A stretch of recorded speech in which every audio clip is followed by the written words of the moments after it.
저를 따라서 성경 말씀 한 절을 암송하도록 하겠습니다. 하나님을 사랑하는 자, 곧 그 뜻대로 부르심을 입은 자들에게는 모든 것이 합력하여 선을 이룹니다. 아멘. 제가 며칠 전에 친구를 만났는데 이제 어머니가 치매로 80세 때 이제 치매가 발견이 됐어요. 그래서 이제 집에서 시골 아버지가 돌보셨는데 이제 그 어머니가 워낙 농사를 시골에서 오래 지은 분이라 건장해가지고 자꾸 어디 멀리 간다는 거예요. 잊어버리는 거죠. 그래서 그 아버지가 찾으러 돌아다니는 거예요. 근데 이제 비 안 올 때는 그래도 돌아다니면 하는데 비 오는 날 찾으러 다니고는 아버지가 너무 지쳐가지고 우울증이 너무 심하게 걸려가지고 아버지도 이제 병약한 부분이 있는데 너무 이제 아버지가 힘들어하는 거죠. 그래서 아버지가 이제 너무 우울해서 우울증 약을 처방받아서 먹고 그러는데 자녀들이 아들만 셋이에요. 그 집이. 제가 아는 분은 막내인데 다행히 형하고 둘째 형이 좀 경제적으로 여유가 있어가지고 요양원 비용을 매달 댄다 그래요. 그럼에도 불구하고 이 아버지의 우울증이 치유가 안 된다는 거예요. 이 두 분이 아주 사이가 좋았대요. 좋았는데 그 어머니 없이 아버지가 시골에서 혼자 사시는 게 굉장히 힘들다. 그런 얘기를 들었어요. 그러면서 이제 제가 그 장인어른이 생각났어요. 저희 장인어른도 82세 천국 가시기 전에 치매로 몇 년 동안 고생을 하셨는데 이제 그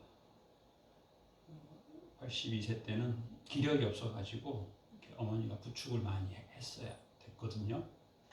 다행한 거는 이제 제가 그 얘기를 들으면서 그래도 저희 장인어른은 아주 얌전한 치매 그리고 힘이 솟구치지 않는 치매이어가지고 참 다행이다 그런 생각했어요. 제가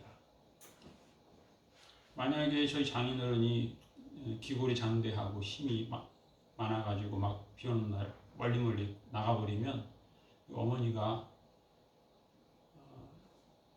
10년 가까이 이렇게 어떻게 보면은 그 뇌경색이 발병한 지가 10몇 년이 됐거든요. 제 친구 어머니는 뇌경색이 80세 때 발병했는데 장인어른은 60대 후반에 발병이 됐으니까 10여 년이죠. 참 어떻게 보면은 저희 장인어른이 우리는 참 걱정했거든요. 너무 다리가 가늘어서 힘이 없다. 그걸 참 걱정하고 안타까워하고 좀 젊었을 때는 다리가 참 건장하셨거든요. 그 생각하면서 그랬는데 또 그 얘기를 듣고 보니까 다리에 힘이 없는 게 참 최고로 힘든 일이었는데 또 그 힘이 없는 게 또 어떻게 보면 어떤 면에서 보면 또 다행이다. 그런 생각을 하게 됐어요. 제가 아는 어떤 분은 그 어머니가 90세에 이제 치매를 병원에서 발견을 하게 됐는데 이 90세 노인이 날마다 밤에 도매집에 가서 빵을 매일 한 12개씩 훔친다는 거예요. 그런데 그걸 그 밤에 다 먹는다는 거예요. 그리고 왜 그랬냐고 배가 고프다. 근데 문제는 이제 보통 사람은 10개 먹으면 배가 불러야 정상인데 이분은 10개를 먹어도 배가 안 부르다는 거예요. 그러니까 사람이 나름 이 기능이 배가 부르면 배가 부른 것을 알아야 되는데 자꾸 허기진 거예요. 허기져요. 그래서 자꾸 훔쳐. 날마다. 그렇다고 옛날에 문 잠그고 그것도 어렵고 멀쩡하니까 건강하니까. 제가 아는 분은 그 어머니가 67세 때 이제 대학병원에서 이제 MRI를 찍었는데 의사가 뭐라고 얘기했냐면 이 치매는 이 MRI상 이 뇌 사진을 보니까 50세 때 시작된 겁니다. 그렇게 얘기하더라고요. 놀랬죠. 왜냐하면 굉장히 자기 어머니가 건강했다는 거. 농사도 다 새벽마다 짓고 뭐 아주 뭐 안 가는 데 없이 다 다녔는데 이제 그렇게 병원에 간 이유는 딸이 와서 내 서랍에서 돈을 훔쳐간다. 아들한테 전화한다는 거. 냉장고에 있는 고기를 훔쳐간다. 아들한테 계속 그렇게 몇 년 전부터 오래됐어요. 60대 초반부터 계속 그러는데 건강하니까 어머니가 워낙 건강하니까 그런 생각을 못한 거죠. 못했는데 그게 50세 때 치매가 발병이 됐다. 이제 그런 얘기를 들었어요. 그래서 제가 이제 백과사전을 연구해 보니까 평균적으로는 이제 우리나라가 이제 그 노인 인구가 지금 현재는 14%래요. 14.8%인데 이제 5년 후에는 20%가 된대요. 이제 학문적으로는 그런 사회를 이제 초고령화 사회다 그렇게 얘기한답니다. 인구가 5천만 명이다 그러면 1,000만 명이 이제 노인 인구가 되는 거예요. 그리고 이제 노인 인구 중에 지금 이제 치매 환자가 이제 100만 명이 넘었다는 거죠. 노인 중에 이제 10%는 치매 환자라는 거예요. 그리고 노인 중에 이제 이 20%는 한 달 가계 총 소득이 50만 원 이하래요. 소득이. 이제 그 노인 인구 중에 약 190만 명이 휴지를 줍는답니다. 큰 숫자죠. 190만 명이 휴지를 줍는데 이 경력이 오래된 사람이 새벽부터 밤까지 주우면 최고로 많이 줍는 사람이 휴지를 하루에 110kg까지 줍는답니다. 리어카에. 그 통계를 냈어요. 그래서 이제 나라 차원에서 이분을 어떻게 도와줘야 될 거냐. 근데 이제 우리나라 법상으로는 리어카는 인도로 가면 안 되고 차길로 가야 된대요. 그런데 캄캄한 밤에 사고가 많이 난다는 거예요. 그래서 이 리어카의 뒷부분에 반짝이를 달아주는 사업을 해야 된다 하는 그런 얘기 하는 거예요. 근데 이제 우리 생각에는 110kg면 어떻게 보면 간단한 것 같지만 제법 무겁잖아요. 리어커 무게가 54kg랍니다. 리어커 무게가 54kg. 그 노인이 164kg 끌고 가는 거예요. 근데 옛날에는 휴지가 1kg에 많이 줄 때 100원을 줬는데 저희가 며칠 전에 우리 여기 헌책을 팔았는데 키로당 20원을 주는 거예요. 놀랬어요. 그러면 10kg 주면 200원, 100kg 주면 2,000원. 이야, 이건 그러면 어떻게 돼? 하루에 10,000원을 벌던 사람이 2,000원밖에 못 버는 거예요. 옛날 얘기하는 거죠. 제가 지금 하루에 10,000원을 벌던 사람이 그렇게 해서 한 달 내내 30일을 하면 30만 원을 벌 수 있던 사람이 이제는 이건 계산하기 어려운 거예요. 너무 이게 폭락을 한 거죠. 이게 지금 사회 문제로 이슈가 돼가지고 그 노인 리어커 경량화 조금 가벼운 거 40kg 이내가 되는 리어커를 개발해야 된다. 그리고 사고가 많이 나니까 거기다가 반짝이 종이를 붙여줘야 된다. 이런 얘기가 있는 걸 보는 거예요. 요즘 이제 코로나로 인해서 이 추수의 계절을 맞이했지만 추수라고 하는 반대의 느낌. 옛날에는 봄에는 먹을 것이 없어서 굶어 죽었지만 추수 때는 굶어 죽지 않았는데 요즘에는 이 추수 때에도 불구하고 너무 어려운 분이 많다는 거예요. 그래서 그럼 어떻게 돼요? 사람이 노래할 일도 없고 감사할 일도 없고. 우리가 오늘 본 찬송에도 그런 말이 있어요. 험악한 길을 걷는다. 그리고 주님의 모습이 안 보인다. 주님의 음성이 안 들린다. 그리고 내 앞길은 너무 거칠다. 사실은 이 찬송은 옛날 찬송인데 옛날에도 옛날에 얼마나 환난과 핍박이 많았습니까?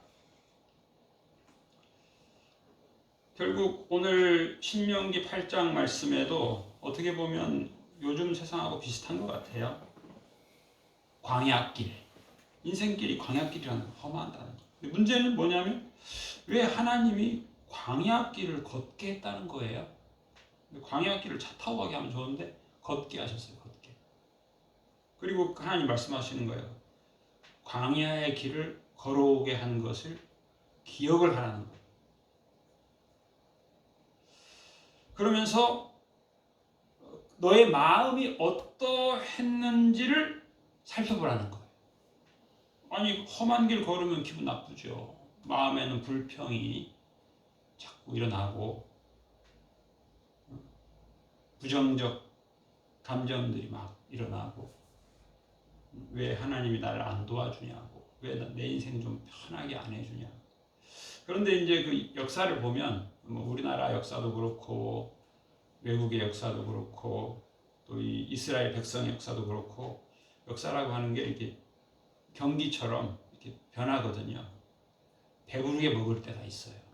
배부르게 먹지 못할 때가 있고. 그런데 이제 하나님께서 가만히 보니까 그렇다는 거예요. 배부르게 되고 좋은 집에 거주하게 되면 사람들이 다 교만해진다는 거예요. 내가 얼마나 똑똑했으면 이렇게 내가 부하게 살까? 내가 얼마나 능력이 있었으면 이렇게 풍부하게 되었나? 이렇게 말을 한다는 거예요. 항상 보면 다 그래요. 그래서 제가 오늘 오후에는 그거 하나를 보여드리려고 하는데 우리나라 유명한 그 본죽이라고 있죠. 본죽. 참 이분이 고생도 많이 했더라고요.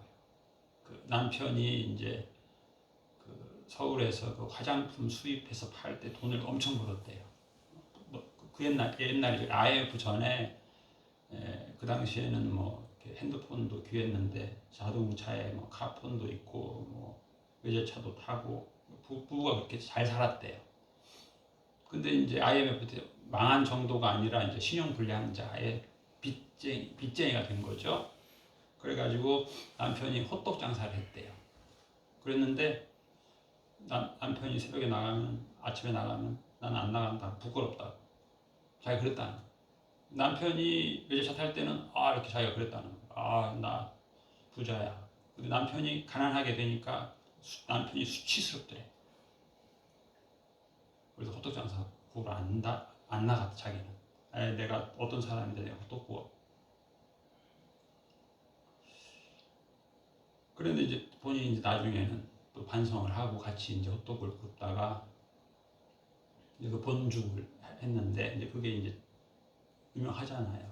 본죽이 잘 되는데 또 요즘 또 지금 IMF 때문에 아니죠. 코로나 때문에 굉장히 어려워졌다 그래요. 그런데 그런 거죠. 부하게 되면 이건 내 덕이다. 심지어 부부가 그렇게 싸우기도 하잖아요. 내 덕이야. 또 어렵게 되면 네 탓이야. 근데 이제 이스라엘 백성도 마찬가지였어요. 풍부하게 되면 이건 하나님 은혜가 아니야. 이건 내가 잘해서 그런 거야. 그런다는 거예요. 그래서 14절에 보면 내 마음이 교만하여 내 하나님 여호와를 잊어버릴까 염려하노라. 제가 며칠 전에 내가 참 교만하구나. 이걸 참 생각하게 됐어요. 내가 참 교만하구나. 하나님 감사합니다. 나의 이 엄청난 교만을 깨닫게 해주시니 감사합니다. 하나님께서 다윗을 겸손하게 하기 위해서 심의를 시켜가지고 다윗을 아주 비방하게 했잖아요. 그러니까 다윗이 하나님이 저 사람을 시켜서 나를 욕하는구나. 참 감사하다. 그런 느낌 제가 받았어요. 사람이 교만해지는 거죠. 이게 참 무서운 거죠. 추수할 때도 이제 그럴 수 있죠. 추수를 이렇게 많이 거두게 되면 내가 이거 참 땀 흘려서 이렇게 했다. 추수를 했다. 하나님이 안 보이는 거예요. 하나님의 얼굴도 안 보이고 하나님의 음성도 안 들리고. 염려하노라. 여호와는 너를 애굽 땅 종되었던 집에서 이끌어내시고 너를 인도하여 그 광대하고 위험한 광야 곧 불뱀과 전갈이 있고 물이 없는 간조한 땅을 지나게 하셨으며 또 너를 위하여 단단한 반석에서 물을 내셨으며 내 조상들도 알지 못하던 만나를 광야에서 내게 먹이셨나니. 자, 우리 다 같이 봅시다. 이는부터 18절까지 보겠습니다. 이는 시작. 이는 다 너를 낮추시며 너를 시험하사 마침내 내게 복을 주려 하심이었느니라. 아멘. 마침내 복을 주시기 위해서 낮추는 시간이 있다는 거예요. 전도서의 말처럼 때가 있다. 때가 어려울 때가 있어요. 근데 어려울 때가 인간적으로 보면 참 불편하잖아요. 왜 하나님이 나를 어렵게 하시나. 근데 그때가 이제 겸손해지는 시간이에요. 그건 은총의 시간이죠. 어렵지 않으면 막 교만해지는 거예요. 교만해져. 다른 성경에 보면 내가 공의로 와서 내가 이렇게 풍부하게 되었다. 이제 그런 얘기를 하게 된다는 거예요. 그런데 하나님께서는 마침내 복을 주고 싶어 하시는 마침내 복, 최후의 복. 근데 이제 제가 또 그런 생각 해봤어요. 내가 나름 자족하는 게 중요하다. 만족하는 게 필요하다. 감사하는 게 필요하다 해서 제 나름 모토가 감사예요. 그런데 그렇게 어떻게 보면 뭐 십수년 나름 모토가 그런데 내 자신을 가만히 보니까 그렇지 않더라고. 특히 제가 꿈을 꾸는데 제가 꿈을 분석해 봤어요. 꿈을 분석해 보니까 내가 내 인생을 부끄러워하더라고요. 내 인생을 부끄러워해. 하나님께서 사랑한 인생이면 내 인생을 자랑스러워해야 되는데 내가 내 인생을 부끄러워해요. 그런 꿈을 제가 많이 꿨어요. 그 말은 뭐예요? 입으로는 내가 감사했는데 안 그랬어요. 하나님께 내 저 마음속 깊은 곳에는 감사가 없는 거예요.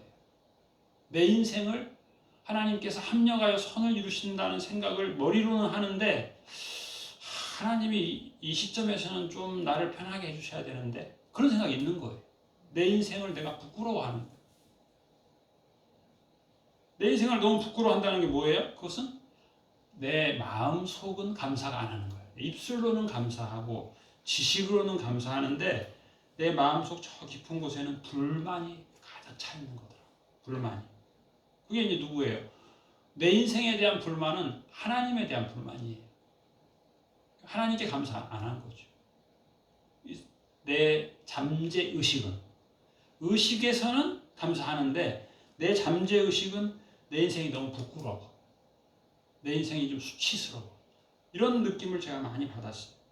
내가 참 입술로만 감사했구나.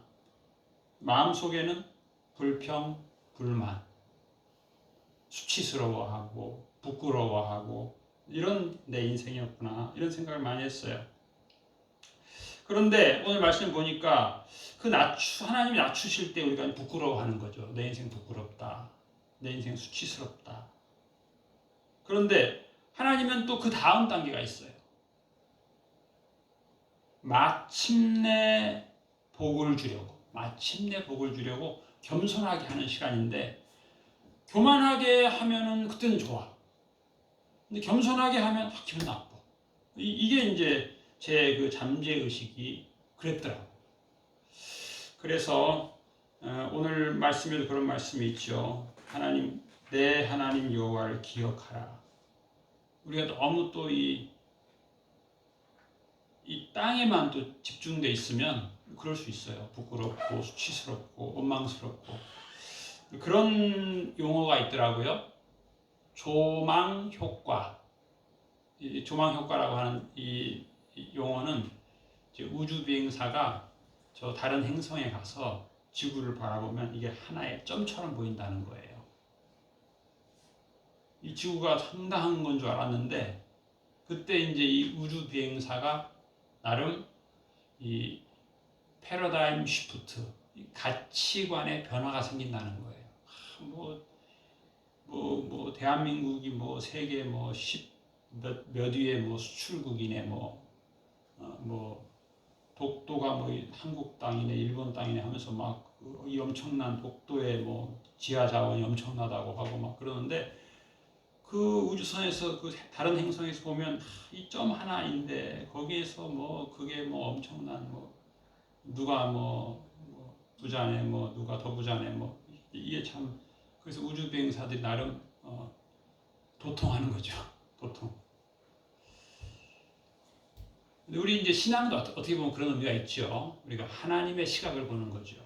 내 인생이 낮아질 때 이거 참 부끄럽다, 수치스럽다, 원망스럽다 이것이 아니고 하나님께서 겸손 최고의 축복을 주시는구나, 겸손의 복을 주시는구나 그런 걸 깨달을 수 있는 거죠. 하나님 왜?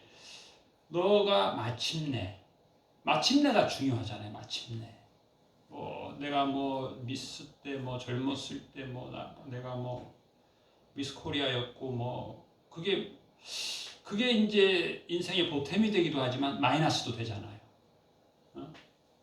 결혼했는데 남편한테 내가 미스 코리아였는데 말이야 내가 당신하고 잘못 결혼해가지고 내가 불행하다고 그 얘기를 자녀들한테 하고 그게 얼마나 인생의 복일까.